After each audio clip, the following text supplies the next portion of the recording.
Naše biljke u vrtu lagano niču, a bliži se i vrijeme kada ćemo naše presadnice da sadimo u zemlju. Sve će lijepo da se zazeleni, da lista, a znamo šta to znači. To je raj za insekte koji napadaju naše povrtnice. Zaštitna sredstva u poljoprivredi su skupa i najčešće otrovna te štetna za okoliš. Nerijetko smo primorani da ih koristimo jer su nametnici postali vrlo otporni na biljne preparate. Ono što je kod upotrebe biljnih preparata najbitnije jeste prevencija i konsistencija. To znači da se moraju koristiti preventivno, to jest prije same pojave nametnika. Također moramo biti dosljedni i koristiti preparate redovno kako bi održali njihovo djelovanje i učinkovitost. Najčešći pripravak koji sami možete vrlo lako napraviti je onaj od koprive ili žare.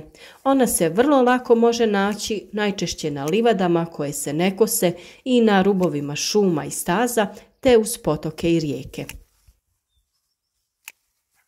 U proljetno doba mnogi od nas provode većinu svog slobodnog vremena u vrtu.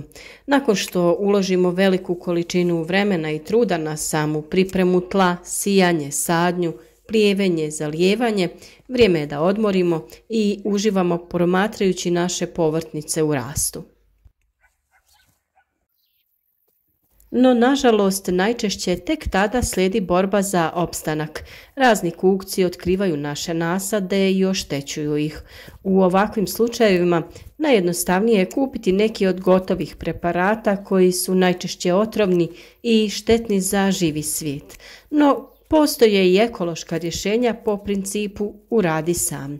Jedno od njih je upotreba ekstrakta od koprive ili žare kao prirodnog pesticida. Naša obična žara je jedna od najrasprostranjenijih ljekovitih biljaka, a trenutno raste u izobilju po našim šumama, gustišima i poljima. U nastavku donosimo nekoliko recepata sa kojima možete tretirati biljke i sačuvati ih od napasnika i raznih oboljenja, te potaknuti bolji rast i razvoj. Osim što se može koristiti za zaštitu biljaka, primjena žare poboljšava cjelokupan imunitet tretirane biljke i koristi se u zaštiti od štetnih insekata, posebno od zelenih ušiju. Za pripremu sredstva od žare potrebno nam je 1 kg lista žare na koji se dodaje 10 litara vode.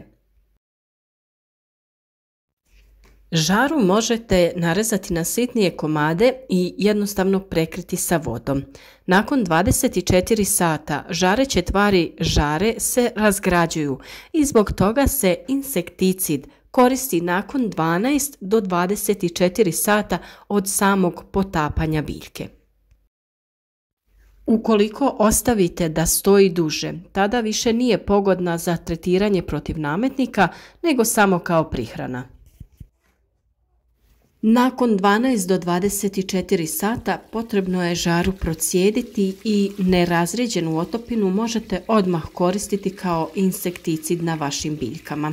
Ostatak tekućine spremite na tamno i hladno mjesto te koristite redovno barem jednom sedmično.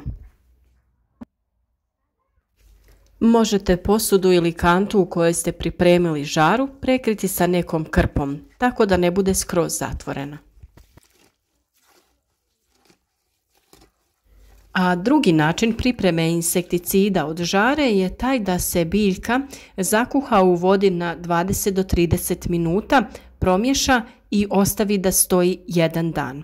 Potrebna vam je otprilike 1 kanta mladih listova, što je otprilike 1 kg.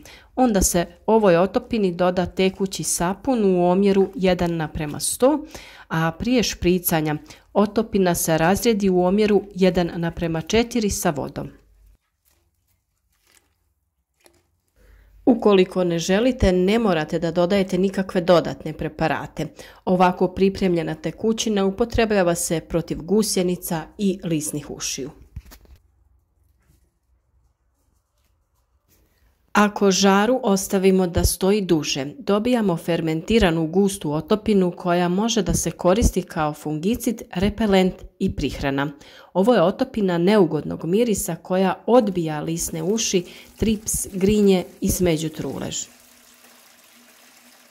Vrlo je bitno napomenuti da je potrebno koristiti debele rukavice prilikom branja žare. Berite samo nadzemne dijelove. Za ovaj sljedeći recept potrebno je 1 kg žare bez korijena potopiti u 10 litara vode. Ostavite neka odstoji tako 10 do 15 dana u sjeni, najbolje na temperaturi oko 18 stepeni. Bitno je da se promiješa svaki dan. Takva otopina iz dana u dan će se zgušnjavati i promijenit će svoju boju u smeđu. Znaćete da je spremna za upotrebu kada se više ne budu stvarali mjehurići zraka uslijed varenja. Nakon toga je potrebno da se procijedi te odstrane dijelovi biljke koje ćete naravno kompostirati. Žara prihranjuje biljke s dušikom i štiti od bolesti. Najbolje ju je upotrebljavati u vegetacijskom periodu svako 3 sedmice. Fermentiranu otopinu možete skladištiti na sjenovitom mjestu u zatvorenoj posudi pa sve do 12 mjeseci. Ovu otopinu je potrebno razrijediti u odnosu 1:10 kada zalijevate zemljište, a potrebno je razrijediti u odnosu 1:50 kada vršite folijarno gnojenje biljaka. Jednostavno natočite razrijeđenu otopinu u bocu za špricanje i pošpricate biljke i možete i okolo njih. Još jedan insekticid od žare je uz dodatak pelina. Potrebno je uzeti 1 kg žare i 1 kg pelina koje smo prethodno usitnili i preliti sa 8 litara vrele vode. Kada se ohladi nakon najmanje pola sata, potrebno je procijediti i ostaviti da se potpuno rashladi i sa tim tretirati biljke. Nakon 5 do 7 dana postupak možete ponoviti. Sve ove navedene otopine mogu se koristiti na povrću, voću i ružama. Djeluju na način da odbijaju neke vrste kukaca te istovremeno jačaju biljku kroz folijarnu prihranu. Ono što je dobro napomenuti je da je za sve navedene recepte najbolje upotrijebiti mlaku odstojalu vodu ili kišnicu.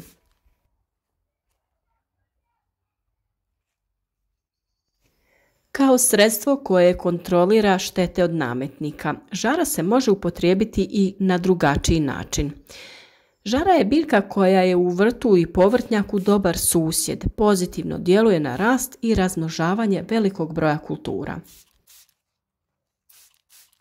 Zasijana uz rubove gredica vrta 1:100 u odnosu na glavnu kulturu, žara djeluje stimulirajuće na nasade. Također, sadnjom žare u povrtnjaku neki kukci kao mrkvina mušica, lisne uši i crna muha radije će se hraniti žarom nego mrkvom i na taj način ćete zaštititi svoj nasad. Žara je jedna vrlo korisna biljka pa vam donosimo još nekih zanimljivih činjenica i upotrebe žare. Zbog velike količine kalija u svom sastavu žara je odlična kao gnojivo. Popularna je namirnica za pripremu juha, variva i pesta. Od žare se radi šampon i losion protiv peruti. Ulje dobiveno iz sjemenki se može koristiti kao gorivo u lampama. Ekstrakt dobiven kuhanjem biljke u slanoj otopini će zgrušavati mlijeko u sir umjesto komercijalnog sirila. Sušeno i usitnjeno lišće se dodaje u hranidbi peradi te poboljšava njihovu nosivost i zdrav prirast.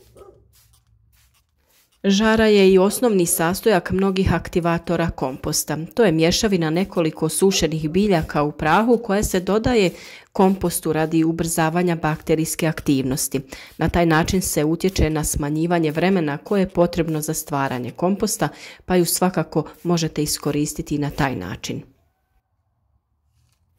Iako se mnogi kukci hrane žarom, ova biljka odbija mušice tako da se vezica svježe nabrane žare može objesiti u kuhinskom ormariću radi odbijanja mušica i moljaca. U agroekologiji pesticidi se proizvode od organskih tvari, a najvažnija im je karakteristika minimalni okolišni utjecaj.